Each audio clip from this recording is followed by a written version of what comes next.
Everyone, कैसे हैं आप सभी। मेरा नाम है निकिता सिंह और स्वागत है आप सभी का हमारे इस चैनल पर जिसका नाम है CUET हिंदी मीडियम। तो भाई देखो, पीछे तो नज़र आ ही गया होगा और तुम लोगों ने थंबनेल पे भी देख ही लिया होगा कि इस बार का CUET का पेपर तो बड़ा आसान आने वाला है, ऐसा निकिता मैम कह रही हैं। देखो ऐसी बात है कि ये जो क्वेश्चन है ना, ये बहुत बारी मेरे से पूछा जा चुका है और ख़ास तौर पे हिंदी मीडियम के बच्चे बहुत ज़्यादा पूछ रहे हैं क्योंकि बहुत घबराए हुए हैं। पहली बार ऐसा कोई कॉम्पिटिटिव लेवल का हम लोग ऐसे एग्ज़ाम देने जा रहे हैं और ख़ास तौर पे इंग्लिश के बारे में बड़े क्वेश्चन आ रहे हैं कि मैम इंग्लिश का पेपर कैसा आने वाला है, इंग्लिश का पेपर मुश्किल होगा क्या। क्योंकि कहीं ना कहीं होता क्या है ना कि जो बच्चे होते हैं वो थोड़ा सा इंग्लिश से घबराते हैं। और मैं केवल इंग्लिश और हिंदी मीडियम की बात नहीं करूँगी, मैं जनरली बोलूँगी क्योंकि अभी तक हमने क्लास 12th तक, चाहे अगर हम देखें इंग्लिश मीडियम के भी स्टूडेंट्स को देखा जाए, अगर मैं CBSE की भी बात करूँ तो CBSE में क्लास 12th में ना इतनी ग्रामर वगैरह कुछ है नहीं। अब यहाँ पर क्या है ना, बच्चों को अब यहाँ पर सामना करना है उनको प्रॉपर ग्रामर से, कंजंक्शन, प्रपोजिशन और मॉडल वर्ब्स और तुम्हारे conditional sentences, question tags, analogies और वोकैब वगैरह दुनिया भर का तुम्हें पढ़ना पड़ेगा। तो होता क्या है कि यहाँ पे थोड़े से तो इंग्लिश मीडियम के बच्चे भी घबराए हुए हैं और वो भी जानना चाह रहे हैं कि यार पेपर कैसा आएगा, यार मुश्किल होने वाला है क्या।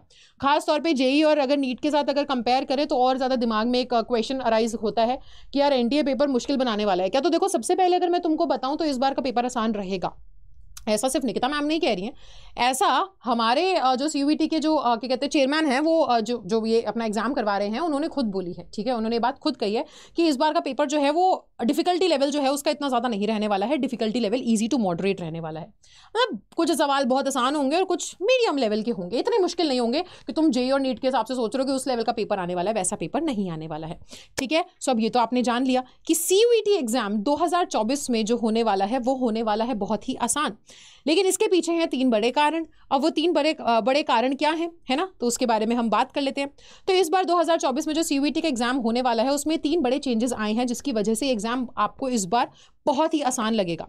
ठीक है, सबसे पहले अगर हम देखें पिछले साल का भी अगर हम क्वेश्चन पेपर उठा करके देखें तो वहां पे भी हमने देखा है कि डिफिकल्टी लेवल इतना ज्यादा नहीं रहा है। तो एक कारण तो ये है कि इतना डिफिकल्टी लेवल ज्यादा नहीं रहा है और क्योंकि अभी एग्जाम जो है नया नया ही स्टार्ट हुआ है तो इसका डिफिकल्टी लेवल एकदम ऐसे उठा करके इतना बड़ा नहीं बना दिया गया है। स्लोली हो सकता है कि आने वाले सालों में इसका इतना डिफिकल्टी लेवल हो जाए, बट अभी के लिए it is easy to moderate. अच्छा, दूसरी चीज ये है कि NCERT का पूरा सिलेबस यहाँ पर है ना आपको पढ़ना है। ठीक है, इंग्लिश को अगर मैं हटा दूं तो उसके अलावा अगर मैं बोलूँ आपके जितने भी सब्जेक्ट्स हैं, आपके जितने भी डोमेन वगैरह हैं, उसमें आपको NCERT की ही तैयारी करनी है, NCERT के ही क्वेश्चंस आने वाले हैं। ठीक है, तो इसलिए भी इजी हो जाएगा क्योंकि अभी हमने 12th में पढ़ा था ना यार NCERT। अब उसके अलावा तीसरा जो कारण आता है, तीसरा कारण ये आता है कि एग्जाम पूरा का पूरा होने वाला है MCQ बेस्ड। अब ये एग्जाम अगर MCQ बेस्ड होगा तो आप खुद ही सोच के देखो ना कि आपको लिखना तो पड़ेगा ही नहीं, एक्सप्लेन तो करना ही नहीं पड़ेगा, आप जल्दी से सिर्फ आपको टिक मार्क करना रहेगा सही आंसर्स को। तो इन सभी कारणों की वजह से होने वाला है इस बार 2024 का CUET एग्जाम बहुत ही ज्यादा ईजी। और तुम्हें एक और पॉइंट अगर मैं बताऊं तो वो एक दूसरा पॉइंट ये हो जाता है कि देखो अभी ना थोड़े से बदलाव भी आ रहे हैं पैटर्न के अंदर। अगर अभी आपने देखा हो तो देखने से पहले हम लोग 10 सब्जेक्ट्स चूज कर सकते थे, लगभग मैक्सिमम 10 क्या कहते हैं सब्जेक्ट्स का पेपर दे सकते थे CUET में। अभी देखो चेंज हो चुका है ना, 2024 में कुछ बदलाव आए हैं कि अब केवल आप मैक्सिमम 6 सब्जेक्ट्स को चूज कर सकते हो। तो अभी भी आप समझ रहे हो कि अभी भी ना इसका पूरा तरीके से डेवलपमेंट हुआ नहीं है। ठीक है, डेवलप्ड नहीं है ये एग्जाम। जैसे होता है ना कि अभी बहुत सारे बदलाव आ रहे हैं, अभी एकदम इसने ना अपना वो लेवल अटेन नहीं किया है जिस लेवल को ये जिस विजन के साथ इस एग्जाम को लॉन्च किया गया था। सोचा गया था ये एग्जाम सबसे बड़ा एग्जाम हो जाएगा, ऐसा होगा वैसा होगा, तो बेटा अभी तक वहां पर पहुंचा नहीं है, अभी धीरे धीरे पहुंच रहा है। अभी ये लोगों को देखते हुए, समझते हुए, बच्चों को समझते हुए, सारी चीजों को ध्यान में रखते हुए अभी इसमें बहुत सारे बदलाव कर रहे हैं। सो पिछले बार से इस बार में भी हमने देखा कि हमारे कुछ सिलेबस पैटर्न्स वगैरह में भी बदलाव आए और फिर हमने देखा कि हमारा सब्जेक्ट जो कॉम्बिनेशन है वो भी थोड़ा कम कर दिया गया है ना। तो हमने सारे बदलाव देखे, तो उसी को ध्यान में रखते हुए, और अगर हम देख रहे हैं कि अभी बहुत रजिस्ट्रेशन फॉर्म की डेट ही इतनी पुश करी जा रही है कि आखिरी मोमेंट तक अभी भी रजिस्टर कर सकते हो, अभी दोबारा से डेट पुश हो गई है। पहले बोला था 26 लास्ट डेट होगी, फिर बोला 31 लास्ट डेट होगी। तो यही आप देख रहे हो कि इन सब चीजों को भी ध्यान में रखा जाए तो it is not going to be that hard, इतना मुश्किल नहीं होने वाला है जितना आप सोच रहे हो। बस इस एग्जाम को क्रैक करने के लिए आपको चाहिए रहेगा खूब सारी प्रैक्टिस। ठीक है, कॉन्सेप्ट तो होना ही चाहिए, पता होना ही चाहिए भाई। अगर मेरे से अगर सिंपल सा क्वेश्चन भी पूछ लेंगे इंग्लिश का एग्जाम में तो मेरे को जब उसके पीछे का कॉन्सेप्ट ही नहीं पता तो फिर तो पूरा मैं तुक्के के बेसिस पे जा रही हूँ। तुक्का नेगेटिव मार्किंग में कभी आपको हेल्प नहीं करेगा। ठीक है ना। तो सीधी सी बात है, तो यानी कि मेरे को कॉन्सेप्ट नॉलेज तो होनी ही चाहिए बहुत बढ़िया से कि इसके पीछे का कॉन्सेप्ट क्या लग रहा है। आसान आएंगे सवाल वो अलग बात है, लेकिन कॉन्सेप्ट ही नहीं पता तो आसान से आसान चीज तुम कर नहीं पाओगे। सो कॉन्सेप्ट नॉलेज अपनी बहुत स्ट्रांग रखो अगर तुम इस बार सीयूईटी का पेपर देने जा रहे हो तो। दूसरी चीज, प्रैक्टिस खूब सारी करके जाना भाई, जितने तुम्हें सवाल दिख रहे हैं बढ़िया से प्रैक्टिस करो। आपको चैप्टर वाइज प्रैक्टिस कर लेना चाहिए, टॉपिक वाइज प्रैक्टिस कर लेना चाहिए, मिसलेनियस भी प्रैक्टिस करना चाहिए, मॉक टेस्ट लगाओ दबा के बढ़िया से जितने ज्यादा हो सके, previous year question paper practice करो। सो प्रैक्टिस यहाँ पे एक बहुत बड़ा शब्द है, बहुत बड़ा क्या कहते हैं नीड ऑफ द आवर, है ना, कि अब इस घंटे की जो मांग है वो यही है कि अब आप बच्चों को प्रैक्टिस शुरू कर देनी चाहिए।